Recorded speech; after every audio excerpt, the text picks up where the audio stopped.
ನಮಸ್ತೆ ಸ್ನೇಹಿತರೆ, welcome back to ಸಮೃದ್ಧಿ ಜೀವನ ಚಾನಲ್. ನಿಮ್ಮ ಜೀವನದಲ್ಲಿ ಕೆಲಸ, ಯಶಸ್ಸು, ಕೀರ್ತಿ ಹಾಗೂ ಅಂದುಕೊಂಡ ಕೆಲಸ ಕಾರ್ಯದಲ್ಲಿ ಜಯ ಸಿಗಲು ಗುರುವಿನ ಅನುಗ್ರಹವಿರಲೇಬೇಕು. ಹೌದಲ್ವಾ? ಯಾರೇ ಜೀವನದಲ್ಲಿ ಗುರುವಿನ ಅನುಗ್ರಹ ಹೆಚ್ಚಿರುತ್ತದೆಯೋ ಅಂತಹ ಜೀವನ ಅತ್ಯಂತ ಸರಳವಾಗಿರುತ್ತದೆ. ಯಾವುದೇ ಕಷ್ಟಗಳು ಬಂದರೂ ಕೂಡ ಅದು ಎಲ್ಲವನ್ನು ಎದುರಿಸುವ ಧೈರ್ಯ ಅವರಲ್ಲಿ ಸಹಜವಾಗಿಯೇ ಬರುತ್ತದೆ ಸ್ನೇಹಿತರೆ. ಒಂದು ಮಾತಿನಂತೆ ಮುಂದೆ ಗುರಿ ಇರಬೇಕು, ಹಿಂದೆ ಗುರುವಿರಬೇಕು ಎಂಬ ಮಾತಂತೆ ಗುರುವಿನ ಆಶೀರ್ವಾದ ಹೊಂದಿದ್ದರೆ ಎಲ್ಲವೂ ಸರಳ, ಸುಲಭ.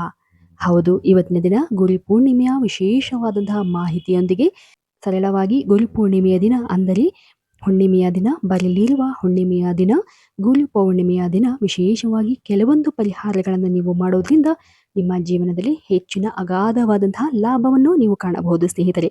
ಹೌದು, ಗುರುವಿಗೆ ಗೌರವ ಸಲ್ಲಿಸಲು, ಕೃತಜ್ಞತೆಯನ್ನು ಸಲ್ಲಿಸಲು ಈ ದಿನವನ್ನು ಅಂದರೆ ಗುರು ಪೂರ್ಣಿಮೆಯನ್ನು ಆಚರಿಸಲಾಗುತ್ತದೆ. ನಮ್ಮ ಹಿಂದೂ ಧರ್ಮದಲ್ಲಿ ಗುರು ಯಾವಾಗಲೂ ಉನ್ನತ ಸ್ಥಾನದಲ್ಲಿರುತ್ತಾರೆ. ಏಕೆಂದರೆ ದೇವರು ಮತ್ತು ಅವರ ಹೆತ್ತವರ ಮುಂದೆ ಗುರು ಮೊದಲಿಗರೆಂದು ಪರಿಗಣಿಸಲಾಗುತ್ತದೆ ಸ್ನೇಹಿತರೆ. ಹೌದು, ಇದಕ್ಕಾಗಿ ಇವತ್ತಿನ ದಿನ ಈ ದಿನ ನಾವು ಹೇಳುವ ಕೆಲವೊಂದು ಪರಿಹಾರ ಪೂಜೆಯಿಂದ ನಮ್ಮ ಜೀವನದಲ್ಲಿ ಗುರುವಿನ ಆಶೀರ್ವಾದ ದೊರೆಯುತ್ತದೆ ಹಾಗೂ ನಿಮ್ಮ ಸಮಸ್ಯೆಗಳಿಗೆ ಉತ್ತಮವಾದಂತಹ ಪರಿಹಾರ ಖಂಡಿತ ದೊರೆಯುತ್ತದೆ ಸ್ನೇಹಿತರೆ. ನಮ್ಮ ಹಿಂದೂ ಧರ್ಮದಲ್ಲಿ ಅತ್ಯಂತ ಪವಿತ್ರ ದಿನವೆಂದು ಭಾವಿಸಲ್ಪಡುವ ಈ ಒಂದು ಗುರು ಪೂರ್ಣಿಮೆಯ ದಿನ ವೇದವ್ಯಾಸರ ಜನ್ಮದಿನವನ್ನು ಆಚರಿಸಲಾಗುತ್ತದೆ.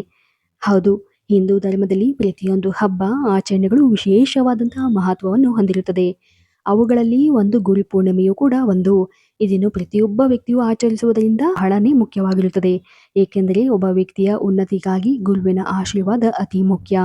ಆಷಾಢ ಮಾಸದ ಹುಣ್ಣಿಮೆಯ ದಿನದಂದು ಈ ಗುರು ಪೂರ್ಣಿಮೆಯನ್ನು ಆಚರಿಸಲಾಗುತ್ತದೆ.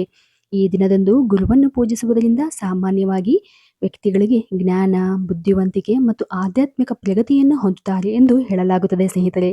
ಹೌದು, ಯಾವುದೇ ವ್ಯಕ್ತಿಯು ತನ್ನ ಜೀವನದಲ್ಲಿ ಮದುವೆ, ಸಂತಾನ, ಜಾಬ್, ಹಣ, ಸಂಪತ್ತನ್ನು ಪಡೆಯಬೇಕು ಅಂದರೆ ಮೊದಲಿಗೆ ಗುರುವಿನ ಅನುಗ್ರಹ ಆ ವ್ಯಕ್ತಿಗೆ ಇರಲೇಬೇಕು ಸ್ನೇಹಿತರೆ. ಹಾಗಾಗಿ ಪ್ರತಿಯೊಬ್ಬ ವ್ಯಕ್ತಿಯು ವರ್ಷದಲ್ಲಿ ಒಮ್ಮೆ ಬರುವ ಈ ಒಂದು ಗುರು ಪೂರ್ಣಿಮೆಯನ್ನು ನಿಷ್ಠೆಯಿಂದ, ಭಕ್ತಿಯಿಂದ ಆಚರಿಸಿದರೆ ಆ ಗುರುವಿನ ಆಶೀರ್ವಾದವನ್ನು ಪಡೆಯಬಹುದು ಸ್ನೇಹಿತರೆ. ಹೌದು, ಗುರುವೆಂದರೆ ಕತ್ತಲೆಯಿಂದ ಬೆಳಕಿನ ಕಡೆಗೆ ತಂದು ಜ್ಞಾನೋದಯವನ್ನು ನೀಡುವುದು. ಹಾಗಾಗಿ ಈ ದಿನದಂದು ನಾವು ಮಾಡುವ ಸರಳ ಪರಿಹಾರಗಳು ನಮ್ಮ ಜೀವನದ ಕಷ್ಟಗಳಿಂದ ನಮ್ಮನ್ನು ಹೊರತಂದು ನೆಮ್ಮದಿಯ ಜೀವನವನ್ನು ತರುತ್ತದೆ. ನಮ್ಮ ಜೀವನದಲ್ಲಿ ಒಂದು ಬೆಳಕನ್ನು ತರುತ್ತದೆ ಸ್ನೇಹಿತರೆ. ಸಂಪ್ರದಾಯದ ಪ್ರಕಾರ ಈ ದಿನವನ್ನು ವೇದವ್ಯಾಸರ ಜಯಂತಿ ಎಂದು ಆಚರಿಸಲಾಗುತ್ತದೆ. ಬ್ರಹ್ಮಸೂತ್ರ, ಮಹಾಭಾರತ, ಶ್ರೀಮದ್ ಭಾಗವತ ಹಾಗೂ 18 ಪುರಾಣಗಳು ಸೇರಿದಂತೆ ಅದ್ಭುತ ಕೃತಿಗಳ ಸೃಷ್ಟಿಕರ್ತ ಮಹರ್ಷಿ ವೇದವ್ಯಾಸರು. ಇವರ ಜನ್ಮದಿನವೇ ಈ ಒಂದು ಸುದಿನ. ಈ ಮೂಲಕ ಅವರಿಗೆ ಕೃತಜ್ಞತೆಯನ್ನು ಸಲ್ಲಿಸಲಾಗುತ್ತದೆ ಸ್ನೇಹಿತರೆ. ಹಾಗೂ ಈ ದಿನ ವಿಶೇಷವಾಗಿ ಗುರುವಿನ ಆಶೀರ್ವಾದವನ್ನು ಪಡೆಯುವಂತಹ ವ್ಯಕ್ತಿಯು ಸರಳವಾಗಿ ಈ ದಿನವನ್ನು ಆಚರಿಸಬಹುದು.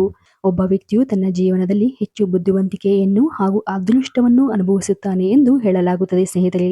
ಹರ ಮುನಿದರು ಗುರು ಕಾಯುವ ಎಂಬಂತೆ ನಿಮ್ಮ ಎಲ್ಲ ಜೀವನದ ಕಷ್ಟಗಳಿಂದ ಆ ಒಂದು ಗುರುವು ನಿಮ್ಮನ್ನು ಹೊರತರುತ್ತಾರೆ. ಗುರುವಿನ ಮಂತ್ರವನ್ನು ಹೇಳಬಹುದು ಈ ದಿನ ಅಥವಾ ಕೇಳಬಹುದು. ಹಾಗೂ ಈ ದಿನ ವಿಶೇಷವಾಗಿ ವಿಷ್ಣು ಭಕ್ತಿಗೆ ಕೂಡ ವಿಶೇಷವಾದಂತಹ ಮಹತ್ವವನ್ನು ನೀಡಲಾಗಿದೆ. ಹಾಗಾಗಿ ಈ ದಿನ ವಿಶೇಷವಾಗಿ ವಿಷ್ಣು ಸಹಸ್ರನಾಮದ ಪಠಣೆಯಿಂದ ಮನಸ್ಸಿಗೆ ಶಾಂತಿಯನ್ನು, ಜೀವನದಲ್ಲಿ ಅದೃಷ್ಟವನ್ನು ನೀವು ಕಾಣಬಹುದಾಗಿದೆ ಸ್ನೇಹಿತರೆ.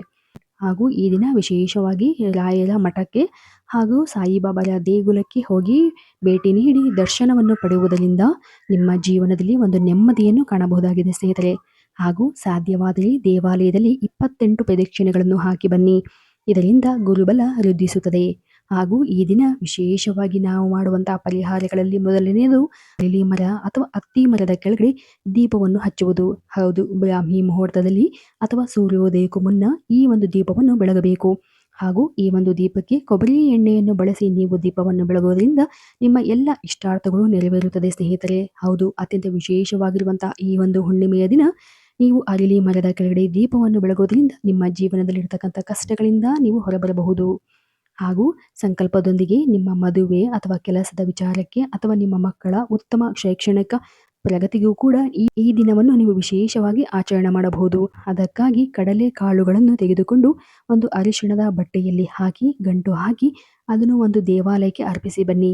ವಿಶೇಷವಾಗಿ ಗುರುವಿನ ದೇವಾಲಯಕ್ಕೆ ಅರ್ಪಿಸೋದ್ರಿಂದ ನಿಮ್ಮ ಜೀವನದಲ್ಲಿ ಅದೃಷ್ಟವನ್ನು ಕಾಣಬಹುದು. ಹಾಗೂ ನಿಮ್ಮ ಯಾವುದೇ ಸಮಸ್ಯೆ ಇರಲಿ ಆ ಎಲ್ಲ ಸಮಸ್ಯೆಯಿಂದ ದೂರವಾಗುತ್ತೀರಿ.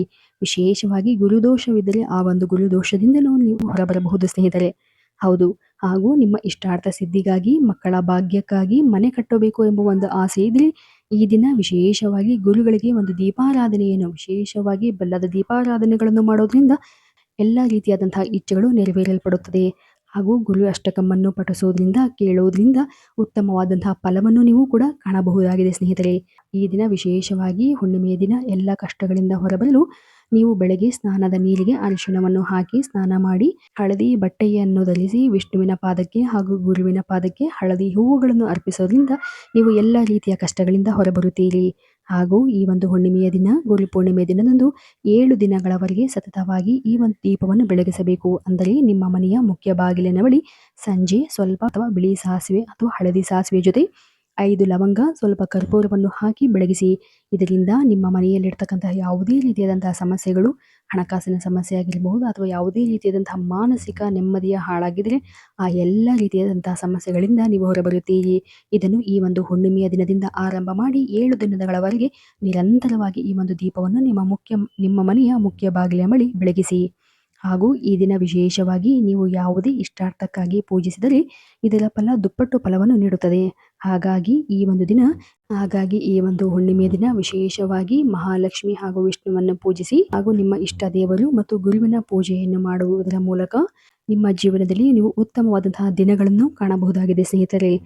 ಇವತ್ತಿನ ದಿನ ಹೇಳಿರುವಂತಹ ಈ ಒಂದು ಸರಳ ಹಾಗೂ ಪುಟ್ಟ ಮಾಹಿತಿ ತಮ್ಮೆಲ್ಲರಿಗೂ ಇಷ್ಟವಾಗಿದೆ ಎಂದು ಭಾವಿಸುತ್ತೇವೆ. ಇದೇ ರೀತಿಯಾದಂತಹ ಇನ್ನೂ ಹಲವಾರು ಆಧ್ಯಾತ್ಮಿಕ ವಿಚಾರಗಳಿಗಾಗಿ ದಯವಿಟ್ಟು ನಮ್ಮ ಚಾನಲನ್ನು ಸಬ್ಸ್ಕ್ರೈಬ್ ಮಾಡಿ ಮತ್ತು ಲೈಕ್ ಮಾಡಿ. ಧನ್ಯವಾದಗಳು.